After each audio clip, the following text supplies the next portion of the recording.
दिनांक 4 नोव्हेंबर 2024 रोजी मूर्तियापूर तहसील कार्यालयावर मूर्तियापूर तालुक्यातील सर्व सोयाबीन उत्पादक शेतकरी व सर्व शेतकरी दिनांक 4 सप्टेंबर 2024 पासून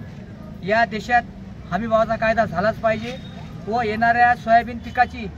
शासनाने नाफेडद्वारे पूर्ण खरेदी करून शेतकऱ्यांना 1000 रुपये क्विंटलपासून वाचण्यासाठी मदत करावी।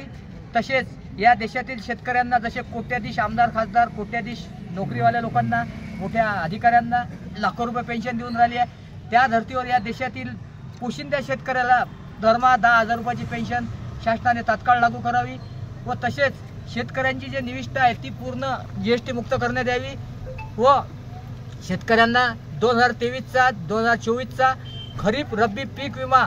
हा जर समजा सप्टेंबर महिन्यात शेतकऱ्याच्या खात्यात जर जमा केला नाही तर शेतकरी लोक या आंदोलन जे सुरू होणार आहे धरणे धरा याचे सुरुवात करून जर शासनाने या मागण्या मान्य केल्या नाही तर येणाऱ्या काळात पूर्ण वेळ मागण्या मान्य होईपर्यंत मूर्तियापूरच्या तहसील कार्यालयावर मूर्तियापूर तालुक्यातील सर्व गावातील शेतकरी गुराढोरासह त्यांच्या वाहनासह व त्यांच्या मुलाबाळासह तहसील कार्यालय येऊन ठिय्या आंदोलन करणार आहे। याची शासनाने दखल घ्यावी व शेतकऱ्यांना त्वरित हमीभावाने सोयाबीनची खरेदी चालू करून तात्पुरता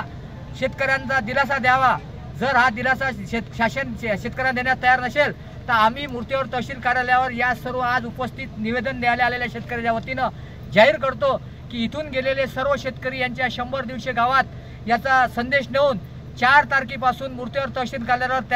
त्यांना न्याय मिळेपर्यंत घरी जाणार नाही व त्यांचा न्याय घेऊनच घरी जातील याची शासनाने दखल घ्यावी करता आज आम्ही माननीय उपअधिकारी यांना मुख्यमंत्री साहेबांना यांच्याबाबत निवेदन पाठवलं। त्याकरता आज आम्ही सर्व शेतकरी निवेदन देण्याकरता गोळा झालो होतो। जसे निवेदन द्यायला आपण एवढे जण